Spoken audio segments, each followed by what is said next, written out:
আচ্ছা, তোমার বান্ধবী, আমি নামধাম করতে চাই না, প্রচুর লোকে ট্রোল করে তোমাকে, এবং বান্ধবীরাও তোমাকে খুব দোষারোপ করে, বান্ধবীর বিয়ের দিন তুমি মন্তব্য করো।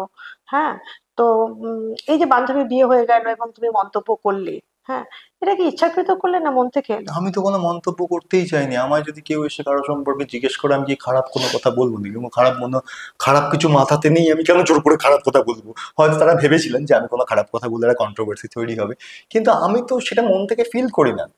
আমি ততটাই রেসপেক্ট করি যতটা আমার ভেতর থেকে রেসপেক্টটা প্রচন্ড ভাবে আসে, এবং সেটা আজীবন থাকবে।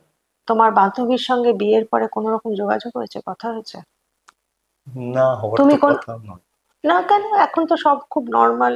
আজকালকার দিনে নাকি সবাই খুব বন্ধু থাকে, ভীষণ বন্ধু, we are very good friends, আমাদের কেটে গেছে কিন্তু we are very good friends, এসব বলে। এগুলো তোমার, তোমার তোমার সেই আধুনিকতাটা কি এসছে নাকি, না তুমি আমাদের মতোই পুরনোপন্থী?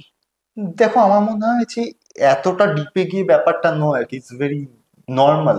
মানে আহ, ঘটনাচক্রে কোনো কিছু হয়নি তাই হয়নি, আচ্ছা, কোনদিন হয়তো কোথাও দেখা হয়ে যাবে, দেখা তখন হয়ে তার যাবে। কথা, হ্যাঁ, এই মুহূর্তে তোমার একটা প্রেম চলছে আমরা জানি, গুড্ডি করতে তার নায়িকা, হ্যাঁ, আচ্ছা, সেটা কি সত্যি?